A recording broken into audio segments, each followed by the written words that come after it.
আজকে ফজরের নামাজের পর ভাবলাম একটু হাঁটাহাঁটি করি, তার জন্য বেরিয়ে পড়েছি। আর রাস্তাঘাটের অবস্থা দেখো, একবারে ভিজে কাঠভেজা।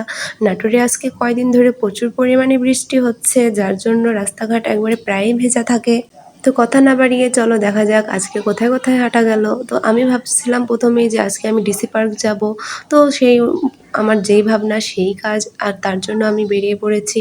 আর প্রথমেই আমার এই গাছটির দিকে নজর যায়, আর এখান থেকে আমি এই ফুলটি ছিঁড়ে নিই। ফুলটি আমার কাছে মাশাআল্লাহ অনেক সুন্দর লাগতেছিল। তারপর স্টেডিয়ামের সামনের দিকে চলে আসলাম, আর হাঁটতে হাঁটতে ডিসি পার্ক প্রায় চলে আসলাম। আর ডিসি পার্কের ভিউ অনেক সুন্দর, যেখানে প্রায় মানুষ ঘুরতে আসে। এটা একটা নিরিবিলি জায়গা, এখানে বসে গল্প করা যায়, ঘোরাফেরা যায়। মাঝে মধ্যে আমি আসি এখানে বেড়াতে, আপনারাও চাইলে আসতে পারেন। আর সকাল সকাল এখানে প্রায় অনেক মানুষ ব্যায়াম বা জগিং করতে আসে। তো আমি এখানে আসছিলাম, আর ফাইনালি সবার সাথেই দেখা হয়ে গেল। দেখতেছি সবাই ব্যায়াম করতেছে। আর আজকের ভিডিওটি বেশিক্ষণ বাড়াবো না, আমার ভিডিওটি ভালো লাগলে আমার পেজটি ফলো করবেন।